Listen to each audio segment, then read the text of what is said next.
Hello and welcome back. Eddie Radosevich, George Stoya here from the SoonerScoop.com studios. Welcome back to the SoonerScoop.com YouTube page. Josh McCuistion back in Houston HQ, and another recruiting report this week. Good win for the Thunder, by the way. Let's get that Thunder out of the way. Baby. Sweep, Thunder in 4, like we all said. Yep. The vibes are strong now. Got about a week off. Well, we're coming for Luka. I want Luka. Okay. Well, Give me Luka. Let's go. Can we get a game 7 first between the Clippers and the fine. Mavs?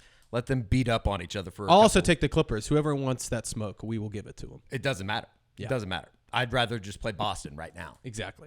Bring on the Celtics. All right. Western Conference semifinals coming back to Oklahoma City. First sweep since 2012. It's been a long time, Josh. The vibes are strong though right now in Oklahoma City with the Josh got his what was that? Freezing cold takes. Would you like to have any response to you being outed as the hater that you are?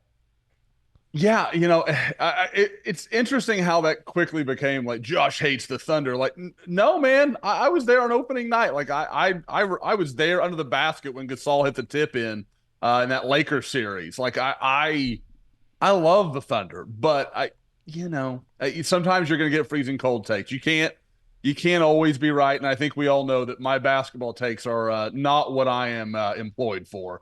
So that is what I'm going to hide behind for now. It's part of the take game. You gotta realize that it's almost like a little bit of a badge of honor when you. Can I think we've all gotten it. Old take. I think I've gotten sure. it. You've gotten it. Oh, yeah. For sure. We've all gotten it. It's part of it, but it's also one of the reasons that he lives in Houston now. He's been excommunicated from the greater Oklahoma City Metroplex, so that's okay. That's okay. You're back on the boat. You'll be at the championship parade. All of that is going to be good. For the second week in a row, we are here talking about an Oklahoma commit. Real quick, though, before we get into that, really good time to join SoonerScoop.com. Bob Prusbillo has been all over the portal happenings on the basketball side. Not so much good news, but, George, you've been doing some good news work in terms of what Oklahoma's done in the transfer portal. Really good time as we wrap up everything that happened during the spring. For you out there, the YouTube viewer, YouTube exclusive, $1 for 2 months. All you got to do is use promo code OU1. That is $1 for 2 months. Promo code OU1 to join up at Sooner Scoop. I know that we got a really good response from that here over the last couple weeks, joining the Crimson Corner community. So that is what it is. As we move into this week, though, obviously on the back end of the spring, there's going to be a lot of stuff here firing up over the next couple of weeks, Josh, just in terms of high school spring football, which is, obviously I can't believe that we're already here at the end of April, beginning of May, but we do have one commitment to talk about, and that is 2025 Houston Klein Oak 4-star quarterback Courtland Guillory, who had been up in Norman a couple times, and we had talked about it right here on the program, just in terms of the number game in the Oklahoma secondary. He makes it official on Sunday afternoon, the 14th commitment in the 2025 class. Yeah, a guy that I had a chance to see in person about a month ago now at the Houston Under Armour camp. And Eddie, the same thing that resonated with me the first time I saw him, I know was the same for you. You go, man, who's this big kid with Venables and all this kind of stuff? And you kind of sent me a picture. That's Courtland Guillory. And he is a big guy, big corner, legitimately 6'2", 180 pounds. He really fits what we know Oklahoma is kind of moving to. You see the Des Malones coming along. You watch some of these corners, Kenai Walker, these corners that OU is bringing in that really have size, can come up and play the run, be the physical guys that OU wants, but still have, enough athleticism, drop off into those zones, do a lot of the looks that Oklahoma wants to do where they want to be, in all ways multiple. Courtland Guillory fits that really well. But the thing I notice when I watch his tape, he has some really special ball skills. Like he is a guy that tracks it really well, finds it, and all big guys, you kind of expect them to get their hands in the passing lanes, but he makes plays on the ball. Like he high points it really well. So again, I think this is one of those commitments where people say, oh, he's a 3-star, he's whatever. But I like this guy quite a bit. I think Courtland Guillory makes a lot of sense for Oklahoma. I think it was Nick Saban over the weekend during draft coverage talking about, and particularly with defensive backs, just having an intangible, and ball skills was one of those. Like, you can teach fundamentals, you can teach technique. Some guys just have ball skills, some guys don't. Is that something that I don't know? I guess I'd kind of see fit with what you just said in terms of what he was able to put together during his junior season. Well, the comp I made was, and it's a name that I know we've got a lot of young members, a lot of young followers here on YouTube that may not remember it, but he reminds me a little bit of Antonio Perkins, like in his ability to just track down the ball. Now, they're different physically. Like he's kind of an interesting comp. Like I see some Reggie Smith in there as well, because Reggie was that same way, big physical guy, real long. Eddie, I know it's a guy you were familiar with, No so doubt. saw him a couple of Picked times. off Sam Bradford, I think, 3 times in one game, our sophomore season over at the then Wantland Stadium. I got messages about that. Like I remember people telling me about that game is, Sam can't be that good because Reggie picked him off 3 times. And turns out Reggie was just really, really good and Sam was young. So anyway, different story for a different day. But when you watch him again, like, and it's not always the same way, like he'd say sometimes it's him kind of turning and using the boundary to kind of squeeze a receiver, and then he'll make a high point play. He had one where he showed up a little bit of makeup speed and caught a ball over the middle. I think he's pretty varied. And then you watch him come up and play the run, and you're like, that's a Brent Venables corner. That's something. It's funny, as I was watching him, I was like, I kind of forgot this. Like, and it's not that OU hasn't been recruiting, quality corners the last few years, but I remember a long time ago when I would watch Brent Venables guys when he was the defensive coordinator under Bob Stoops, I would be like, well, that's a Brent guy. Like, because he'll come up and play run and be physical and do all the little things and kind of do that dirty work that we all know and talk about. And for a long time, I guess I just kind of forgot that those corners were there. Like that's a real thing. So again, I like Courtland Guillory a lot, and I think he's a guy that people, like I said, they'll look at the ranking. They may kind of try to say, "Oh, it's not that big a deal." He is a guy that I think has more value to Oklahoma than he might to some other programs because he really fits what they are and what they want to do. I think it's interesting too, Eddie, you mentioned the ball skills, and that's hard to teach. You also can't teach that kind of size, like Josh said, and I think it's interesting you look at the corners that they're taking, and Malik Hawkins is also 6'1", 175. I mean, these guys are long, lengthy, bigger guys that, Oklahoma isn't used to always recruiting, but you can tell with this staff, it's definitely a priority. But Josh, I want to get into the cornerback room. Like I mentioned, Malik Hawkins is already in, Courtland Guillory now. There's been a lot made of, you've got Tristan Haynes out there still from Carl Albert, and then Kobe Sellers, who I'm sure we'll get into. He has a commitment date coming up next. But Josh, what's your feel on how many of these guys they want to take? I don't think they're done, is the way I would say it. I know they would love to take both Haynes and Sellers. I don't think they can. And so that's kind of the way that's just going to play out with all that they could return, all the youth they have at corner. It's not like there's going to be some mass exodus. They could lose Gentry. They're going to lose Woody. Des Malone will go on. So there is some space that's going to clear, but you could have a lot coming back. And so I think it's pretty hard to envision them going beyond 3. And like you said, we'll talk about, I always want to say Jacoby. We'll talk about Kobe Sellers here in a little bit. But with Tristan Haynes, I hear some good momentum there for Oklahoma. I think there was some buzz around Notre Dame a couple weeks ago. I think that's starting to settle out. Maybe that's not going to be the play for him and the way that's going to work out. So again, I think Oklahoma's in a good spot. We felt all along like Oklahoma, once they took Hawkins, it was Haynes, Sellers, and Guillory. And it was just kind of, what do they want to do? Who do they really want to push for? Obviously, they're more than willing to take Guillory. I know they love both Sellers and Haynes. So now it's just a question of who goes first. And again, we'll get into Sellers in a second. That all becomes very interesting. I've been talking about it for a few weeks, guys. I thought corner was the most interesting situation going on in Oklahoma's recruiting because there were a lot of variables and a lot of stuff that we were just going to kind of have to watch play out. Does the news, in particularly with the cornerback position, does that number open up with maybe thinking that they were going to take more than, obviously Courtland Guillory jumping in and thinking the line of thinking that they would take one more? Was that easier to do with the entrance of Josiah Wagner into the transfer portal last week for Oklahoma.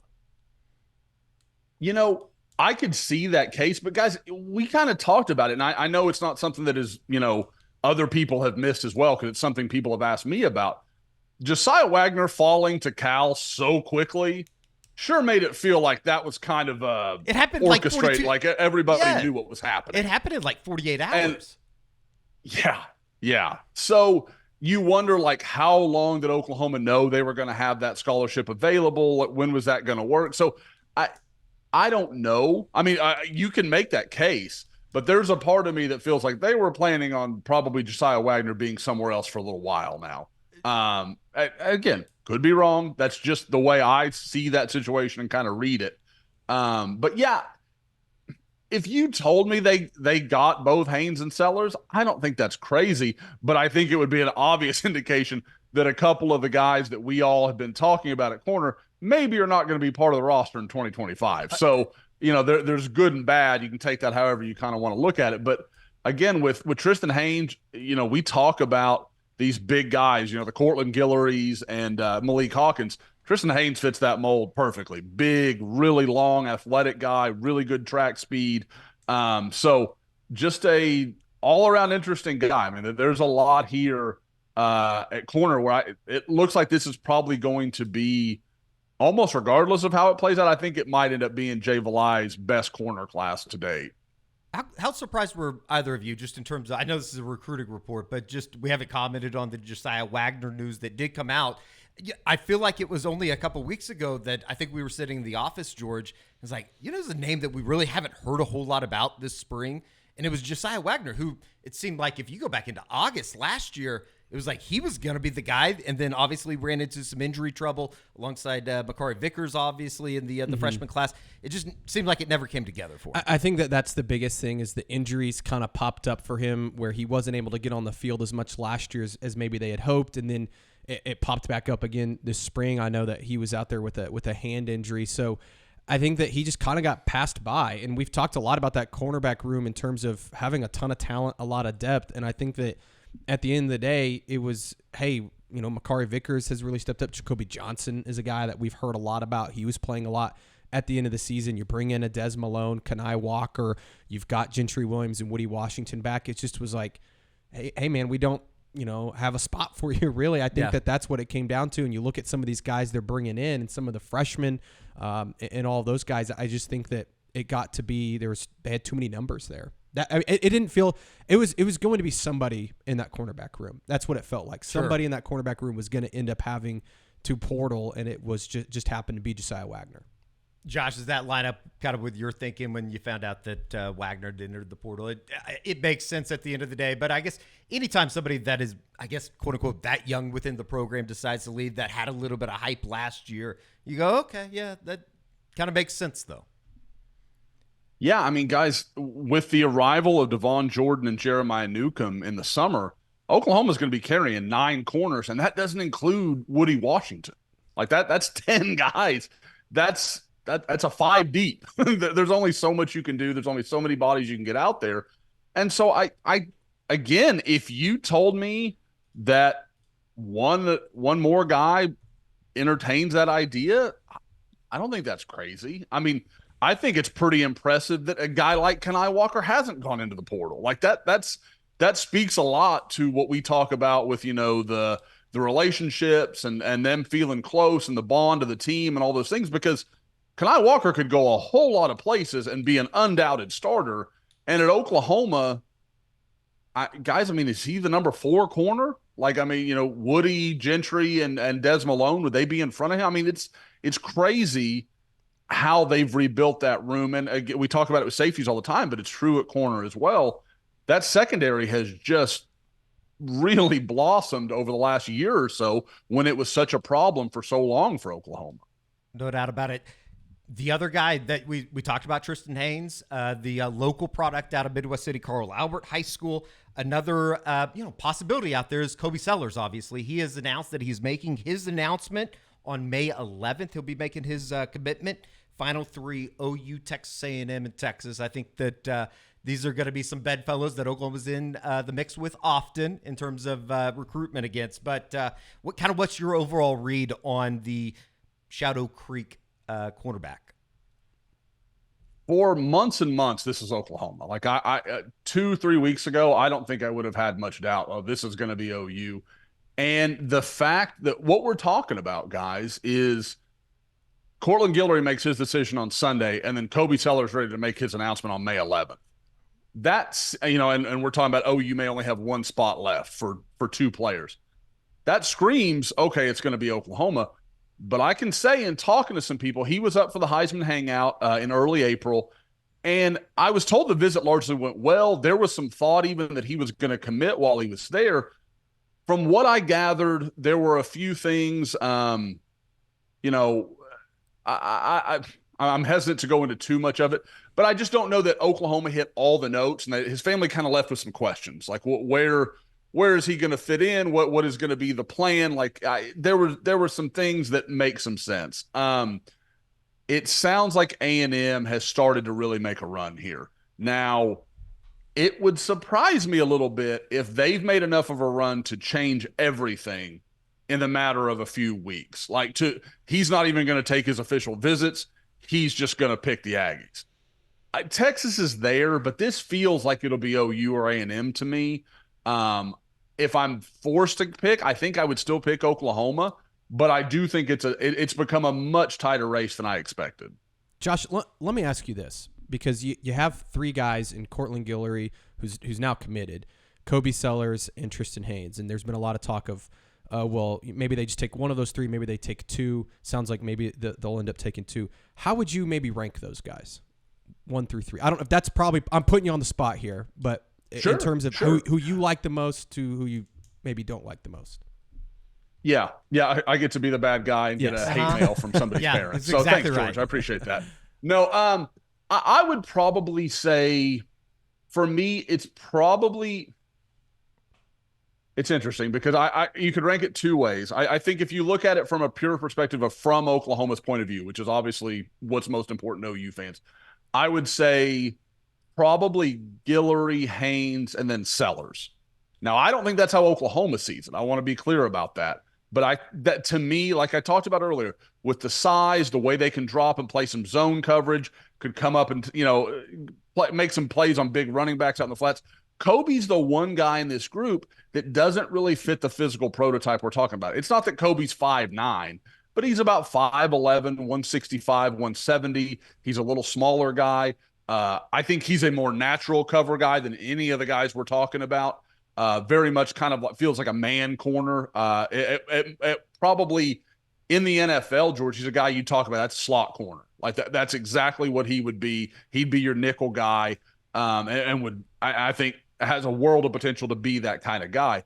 I wonder how perfectly he fits Oklahoma, as to where Tristan Haynes and Courtland Guillory, you get these big physical guys. And I've talked about why I think that's a fit. So I would probably put him that way. I think for a lot of schools, Kobe would be the top choice, just because I think he is a little more natural as a cover guy. And I think Guillory would be number 2, and then I think Haynes would be 3, and largely because Tristan Haynes is still just really, really raw. Like I know when Oklahoma saw him as a sophomore, it was, man, if he can put all this together, he's going to be really special. But we've got to see it a little bit more on tape, because they knew the physical tools were kind of off the charts. But can he start to be as good a player as he is kind of a prospect? My takeaway from that is that, if you get a class of Malik Hawkins, Courtland Guillory, and either Haynes or Sellers, that's a damn good corner class, no matter who the 3 are. I just think that's the takeaway. We've talked about Emmett Jones, obviously. We've talked about Brandon Hall before and what he's been able to do at the safety position, just recently picking up a commitment from Marcus Wimberly. At the same time, maybe just as in terms of overall product and what he's turned his room into, certainly don't talk enough about Jay Valai and what he's been able to do in the recruiting realm. Agreed. And, and when he came in, I mean, obviously he'd been at Texas and Alabama. And I know, talking to some people, there was some belief that I don't know if he's one of those guys, is he a great, lower level P5 type of recruiter, but can he Probably, but can he recruit those elite guys? Because at Texas, he had a couple bad losses. At Alabama, didn't get quite what they wanted, and I think he's really found kind of his type of guys. Like, he knows who he's looking for, what he's trying to do. He's absolutely a developer. He wants to teach. You see him out at summer camp, and he's one of those guys where, as a video and photo guy, I'm like, Jay, stop talking. Like, I want to watch these guys work.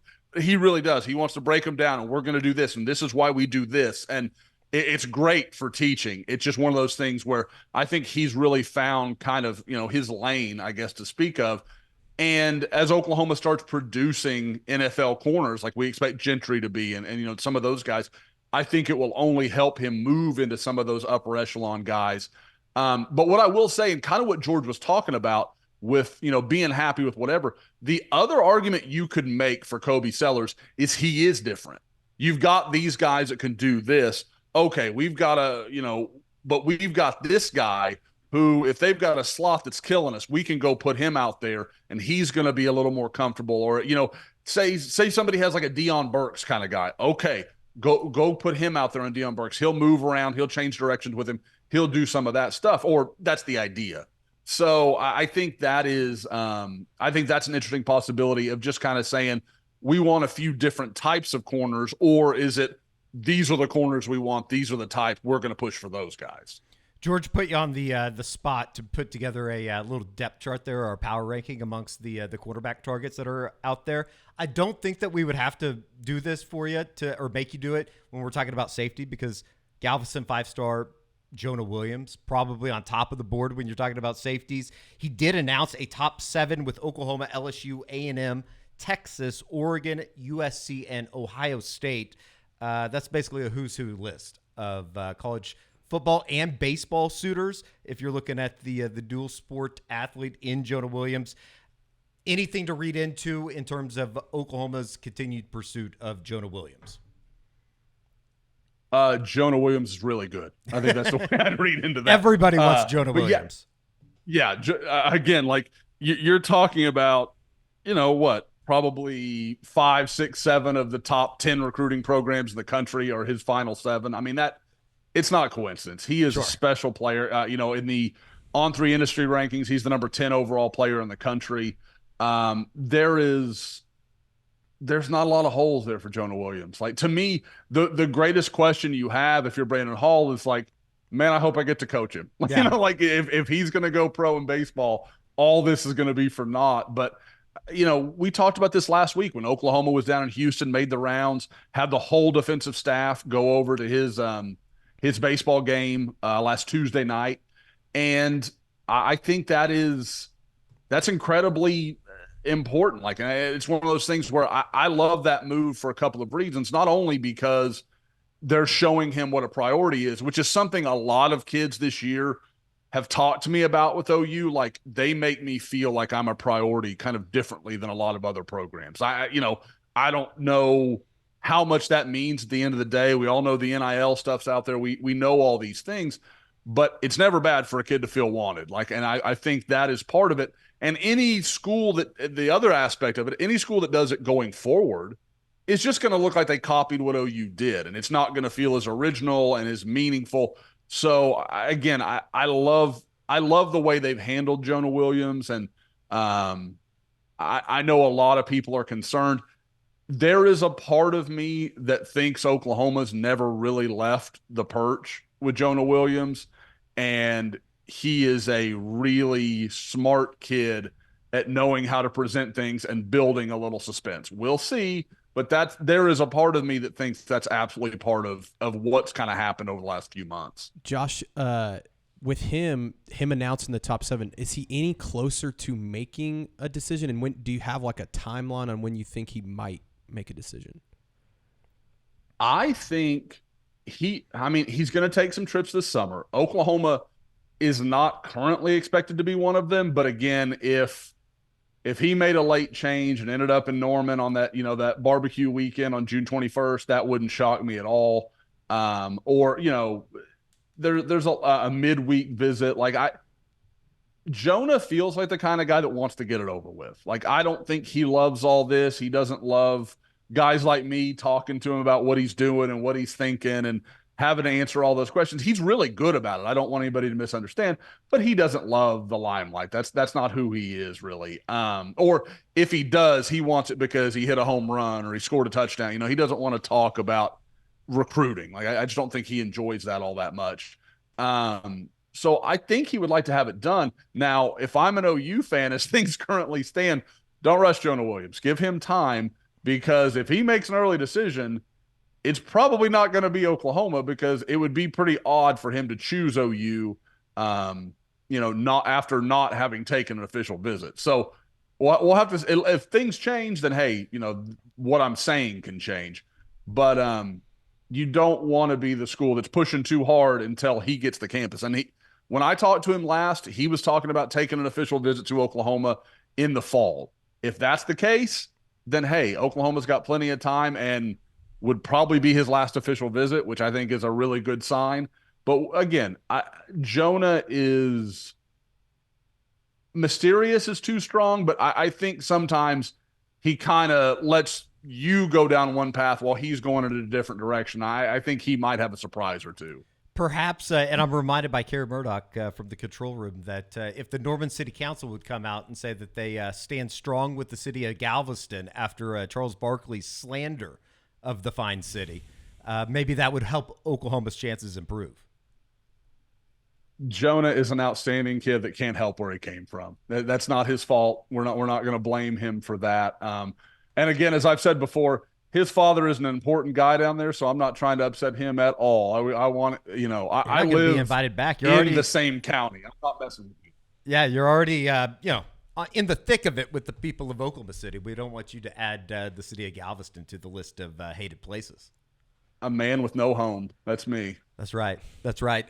It is getting down to, I think, kind of the end of the Damonic Williams saga, I guess. And not even really a saga, because they've been pretty quiet. They said they're doing what they've done. Yeah. They said they were going to do. They said they were going to take all the visits. He's coming off of a visit to Columbia over the weekend, in Baton Rouge currently. And, George, you expect this to kind of be wrapped up by maybe the middle of the week? Yeah, it's funny. They have done exactly what they said they were going to do in terms of that. So we can't call it a saga. Like, I actually kind of, like, in today's world of high school recruiting as well as portal recruiting, I kind of respect it in a way. Yeah, I know there was a lot of people out there that said, oh, he's already committed to Texas and he wasn't even on campus at Texas yet. So shout out to those people for being wrong. But I think that Oklahoma feels like they're in the race. I would tell you out there, if you think what Damonic Williams is going to do, you don't know. I know, talking to people close to him, he's still very much considering Oklahoma. I know Texas feels very good about his visit. I know people at Missouri feel very good about his visit, and I'm sure that LSU people will feel very good about their visit when it wraps up this evening. So I really don't know which way this is going to go. There's been a lot of smoke screens, a lot of information that's been out there. I know Pete Nakos put out a report a few days ago that Texas was the clear leader. I was told that from Damonic himself that was not true. There was no leader. So we'll see what happens. I don't know what time he's going to announce on Wednesday. There's even been some talk of maybe he pushes that announcement back to maybe Thursday or Friday. Mm-hmm. We'll see. I know that Oklahoma's even considering maybe going and seeing him down in the DFW area. Interesting. I know Texas, I think, maybe wants to try and see him too before he makes a decision. So maybe that happens on Wednesday. But there's a lot going on. All I know is Oklahoma has reached out to a few other defensive linemen in the transfer portal. They haven't scheduled any visits. They haven't made any other offers. Which is almost kind of important, that they haven't tried to quickly get guys in. Correct. And I think that tells you that they feel like they're still very much in the Damonic Williams sweepstakes. So I think they're waiting to see what his decision is and then go from there. They certainly have some backup plans in place, but Damonic Williams still remains their number one priority. They've been in contact with him every day since his visit. They've talked to him several times, even maybe sometimes multiple times a day. So they're in this race. We'll see if they can get him. I'm not going to sit here and give Oklahoma fans a whole lot of hope, because there's just a lot going on with this recruitment that makes you think a lot could go down in the next 24 to 48 hours that could change the way this thing goes. And I think LSU is certainly a team. I've said from the beginning, LSU is a team to watch in this, because of the 4 teams that he visited, there's no team more desperate for defensive linemen than LSU right now. I know there's been a lot of talk about what can they really offer in NIL. If they have enough money to get a guy like Damonic Williams, I think they're going to throw the kitchen sink at this guy and give it their best shot. They also get the last visit, which is, as you guys know, always an important thing in terms of trying to get that last word in. So we'll see what happens. Just stay tuned for the next 24 to 48 hours. It's going to be interesting to watch. Yeah. We'll be back with a little bit of a portal show to kind of wrap everything up, and then if they weren't able to get Damonic Williams, kind of talk about what the next steps are. Because as you said, there has been a little bit of activity as far as guys that maybe have entered the portal here over the last 48 hours, and then even some offensive tackles that at the very least seem intriguing. You'll see some of those names continue to flow out with the end of spring ball at a lot of places here over the course of last weekend. I think everybody's done by now. Yeah, and you also look too. There's, like you said, there's been some interesting offensive linemen as we've been recording this. Michigan State offensive lineman Gino Van Demark has entered, which he's an interesting. Michigan State gonna have? Are they fielding a football team in 2024? I feel like every time you look up, they're losing somebody, Josh. It's got to be a 7-on-7 team. Like the offensive line and defensive line, they've just been decimated. But guys, that I hadn't even seen this, so I'm reacting to this in real time. This is the guy that I think of the 2 offensive linemen OU offered from Michigan State, with Spencer Brown obviously coming.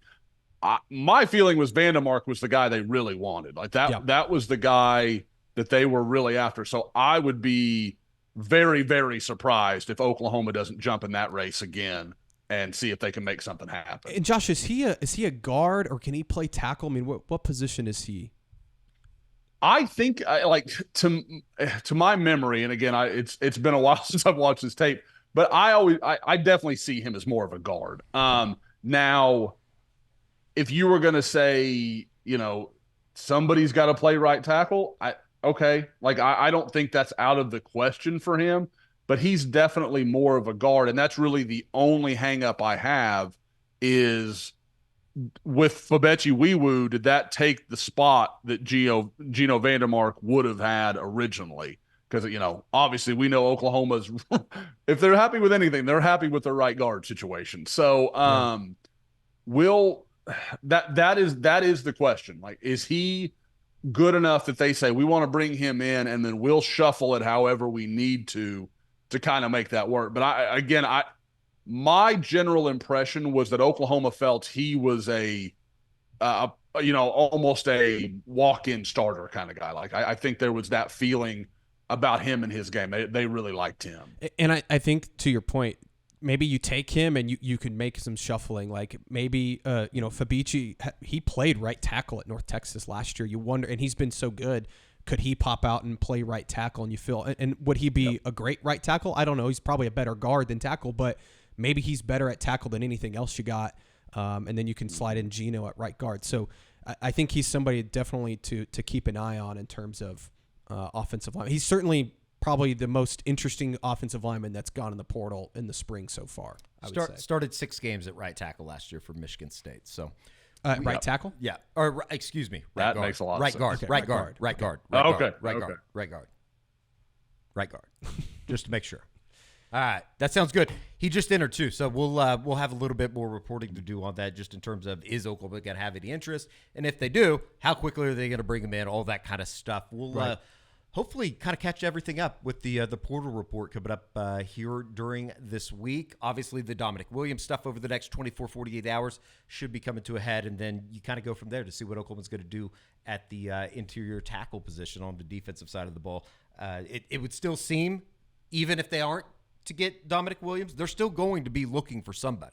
I think so. It just kind of depends. Like, sure. I don't think OU. They're not adding a body to just add a body. Right. Like, I think it has to be a good fit. And if you can't find the good fit, I think they're okay with what they have. I just think that if they can go out and get a really productive player, I know there's a couple guys that they've been kind of in contact with that have been productive at the G5 level. Sure. That I think that they would be interested in.